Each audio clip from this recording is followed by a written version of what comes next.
As the world searches for a path to near zero cases, several new tools for calculating risk have been unveiled. COVID-19 risk levels by county and state cases per 7-day rolling average of cases per 100,000. Click on the map to go to the latest update.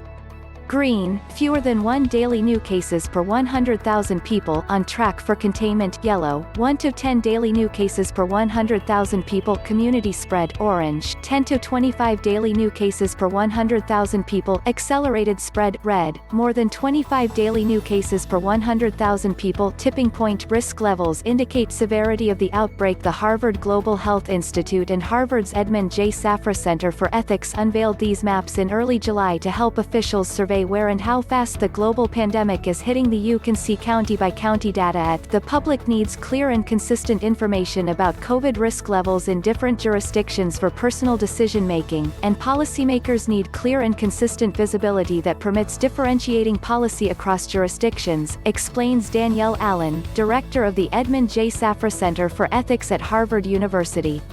Uncertainty is the currency of as a network of research and policy organizations attempting to achieve convergence around recommendations for core metrics to be used to evaluate the status of COVID-19. nvergence metrics and indicators have been sought for the following areas: 1.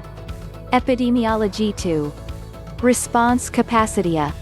Testing, tracing and supported isolationb. Use of other nonpharmaceutical interventions, e.g., social distancing, masking. C. Therapeutic capacity.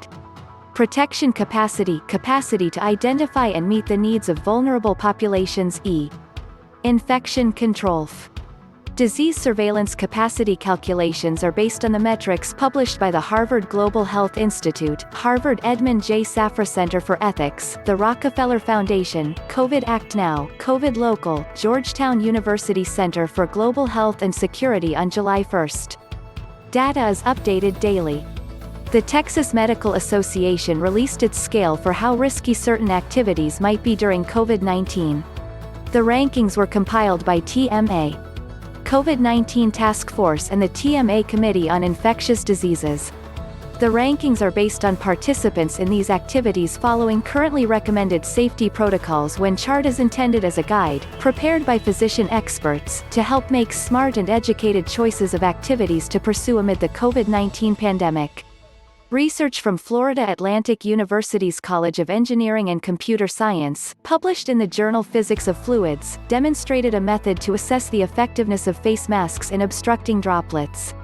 Without a mask, droplets traveled more than 8 feet, with a bandana, they traveled 3 feet, 7 inches, with a folded cotton handkerchief, they traveled 1 foot, 3 inches, with the stitched quilting cotton mask, they traveled 2.